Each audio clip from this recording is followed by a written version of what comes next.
Kepada Tuan dan Puan, para anggota DPR yang terhormat, apa kabar hari ini? Sepertinya tak sebaik biasanya. Sama, di sini pun begitu. Kita semua memang sedang diuji. Hidup memang tak selalu baik, kan? Seperti kami-kami ini, Tuan dan Puan juga mungkin lebih banyak bekerja di rumah. Kalau lihat siaran sidang atau rapat terbuka di gedung DPR sekarang sih kelihatannya banyak kursi yang kosong. Tapi biasanya juga kosong kan ya? Tuan dan Puan anggota DPR yang terhormat. Saya perhatikan parlemen-parlemen negara lain fokus melawan corona. Tapi rasa-rasanya isu-isu yang keluar dari Senayan belakangan kok kebanyakan tidak terkait corona ya? Kami malah membaca DPR bersemangat membahas isu-isu lain.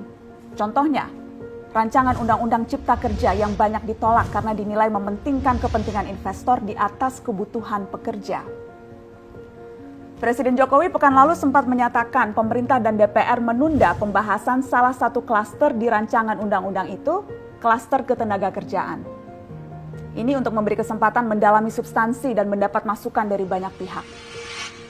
Berpegang pada alasan itu, maka sudah seharusnya klaster lain dalam RUU Cipta Kerja pun perlu ditinjau ulang.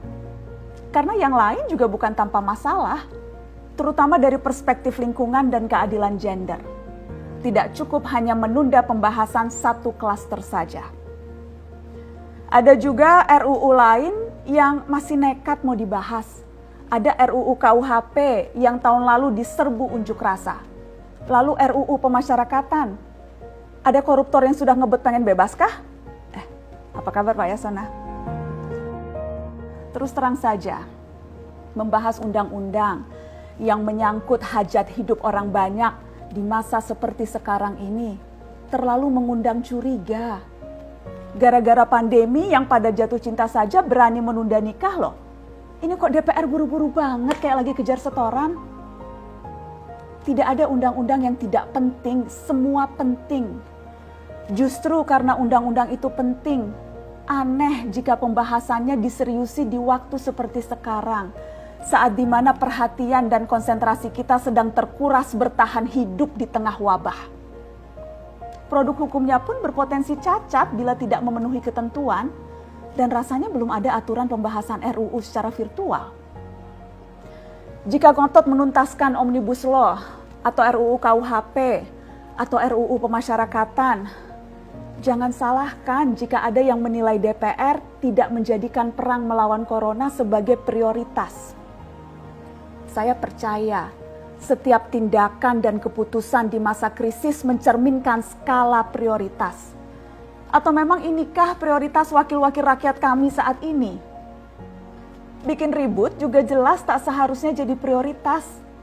Satgas COVID-19 DPR kemarin dikabarkan mengimpor jamu ilegal dari Tiongkok secara besar-besaran untuk pasien positif virus corona. Satgas kemudian membantah itu, katanya ini diproduksi di Jakarta dan merupakan sumbangan Wakil Ketua DPR RI Sufmi Dasko yang akan dibagikan gratis ke berbagai rumah sakit. Kemudian dikabarkan juga jamunya mengandung bahan berbahaya dan belum terbukti klinis. Satgas lagi-lagi membantah, katanya sedang proses mendapatkan izin edar di Badan Pengawasan Obat dan Makanan. Sedang itu berarti belum kan ya? Tuan dan Puan yang terhormat, niat baik pun perlu proses yang baik. Proses yang semrawut hanya akan disusul polemik. Sementara sekarang kita sedang banyak-banyaknya menaruh harapan kepada negara. Tindak tanduk DPR salah benarnya akan selalu dilihat. Makanya sempat ramai juga warganet mengkritik Satgas COVID-19 DPR RI yang berfoto mengenakan APD saat hendak berkunjung ke rumah sakit darurat Wisma Atlet menyerahkan sumbangan DPR. Ini dinilai melukai hati masyarakat. Tenaga medis kita saja bertaruh nyawa benar karena kekurangan APD.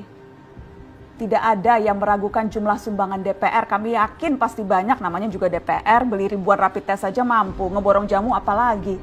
Tapi ini soal rasa dan empati.